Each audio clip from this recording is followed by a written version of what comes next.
Pemirsa, ikutin terus ya update berita Banjar TV dengan cara subscribe channel ini dan nyalakan notifikasinya. Oh ya, like juga video-videonya, comment and share. Terima kasih.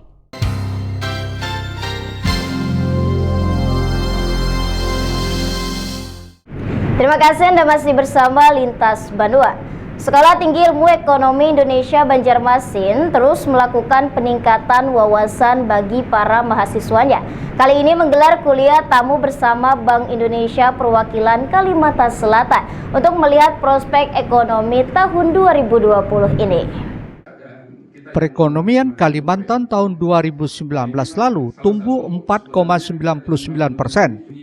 Hal ini ternyata melambat dibandingkan perekonomian nasional yang tumbuh 5,17%. Sementara untuk perekonomian Kalsel tahun 2019 hanya 4,08%, turun dari tahun 2018 5,12%. Banyak faktor yang mempengaruhi seperti turunnya konsumsi masyarakat, sementara pengeluaran pemerintah daerah meningkat.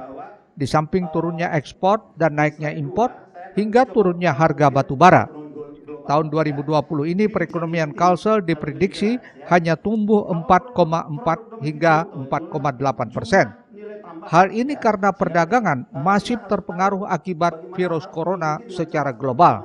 Setidaknya gambaran perekonomian tahun 2019 dan prospek perekonomian Kalsel tahun 2020 tersebut disampaikan Kepala Bank Indonesia Perwakilan Kalsel, Aman Lison Sembiring, saat memberikan materi kuliah tamu pada ratusan mahasiswa Stay Indonesia Banjarmasin di aula kampus akhir pekan tadi.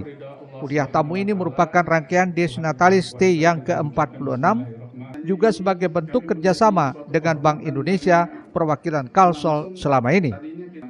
Ketua Stay Indonesia Banjarmasin, Dr. Yanuar Bahtiar menyatakan, kuliah tamu ini sebagai komitmen PTS terbaik nomor 1 di Kalimantan untuk memberikan wawasan luas kepada mahasiswanya, terutama mereka yang memasuki program magang, sehingga ilmu yang didapat tidak hanya berkutat di kampus semata. Pada dasarnya mahasiswa ini adalah mahasiswa yang mengikuti program magang. Jadi sekaligus kita tadi dalam rangkaian acara pelepasan magang, sekaligus mereka diwajibkan untuk mengikuti acara ini.